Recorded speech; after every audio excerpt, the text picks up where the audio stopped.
ہماری تحقیق کے مطابق ورود کربلا 2 محرم کے دن 6 درج ذیل واقعات ہوئے۔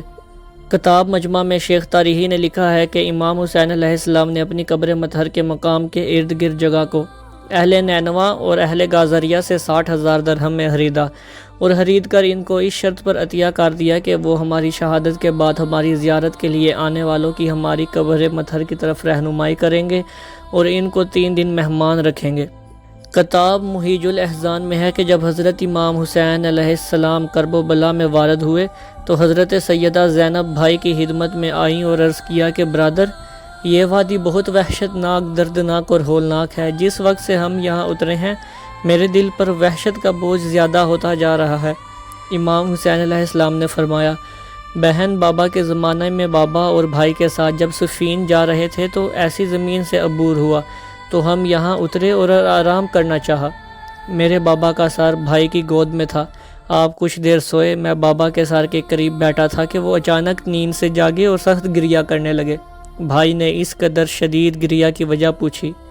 بابا نے فرمایا، میں نے خواب میں دیکھا ہے کہ گویا اس وادی میں خون کا دریا ہے اور میرا بیٹا حسین اس خونی دریا میں گوتے کھا رہا ہے۔ انہی گوتوں کے دوران میں استغاثہ بھی کر رہا ہے اور کوئی بھی اس کی مدد کے لیے نہیں آتا۔ پھر بابا نے میری طرف دیکھا اور فرمایا، اے ابا عبداللہ، اس ہولناک واقعے کے وقت تمہاری کیا حالت ہوگی اور کیا کرو گے؟ میں نے عرض کیا، میں صبر کروں گا اور اللہ کی رضا پر راضی رہوں گا۔ سید ابن طوس لحوف میں لکھتے ہیں کہ جب حضرت امام حسین علیہ السلام کا پرشکوہ کارواں پربلا زمین کربلا پہنچا اور اس زمین پر اترا تو امام حسین علیہ السلام میں ایک طرف بیٹھ گئے۔ اصحاب اور غلاموں نے خیام لگانے شروع کر دیے۔ حضرت امام حسین علیہ السلام اپنی تلوار صاف کر رہے تھے اور سوختہ دل سے اپنے پروردگار سے مناجات کر رہے تھے۔ آپ زمانے کی بے وفائی کا شکوہ ان اشعار میں کر رہے تھے۔ اے زمانے، تجھ پر تف ہے کہ تو برا دوست ہے۔ صبح اور شام میں حق کے طالبوں اور اپنے دوستوں کو قتل کر دیا ہے۔ زمانہ عوض قبول نہیں کرتا، پس تم امور خدا کے حوالے اور ہر زندہ میری طرح جانے والا ہے۔ راوی کہتا ہے کہ حضرت زینب سلام اللہ علیہا نے جب یہ اشعار سنے تو بھائی کی خدمت میں عرض کیا، بھائی، ایسی باتیں تو وہ کرتے ہیں جسے اپنے قتل کا یقین ہو جائے۔ حضرت نے فرمایا، ہاں بہن، مجھے یقین ہے۔ جناب زینب نے عرض کیا، ہائے، یہ کتنی بڑی مصیبت ہے کہ حسین اپنی موت کی خبر مجھے دے رہا ہے۔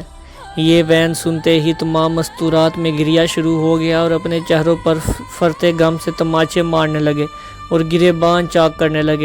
حضرت عالیہ مخدورہ ام کلثوم بار بار یہی بیان کرتی تھی، وا محمدہ وا علیہ وا ام زہرا وا حسنہ وا حسینہ، ہائے ہماری غربت جو آپ علیہ السلام کے بعد ہو کی ہے ابا عبداللہ الحسین۔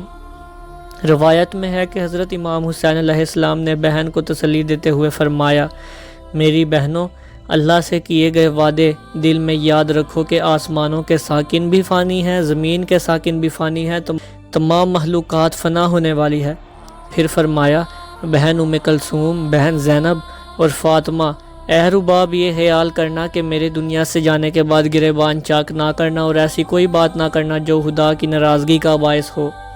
بہن، نانا رسول چلے گئے، اماں زہرا زخمی پہلو سے رخصت ہوئیں، بابا علی زخمی پیشانی سے دنیا سے گئے، بھائی حسن زہر سے شہید ہوئے۔ جس طرح تم نے پہلے صبر کیا اب بھی صبر کر لینا۔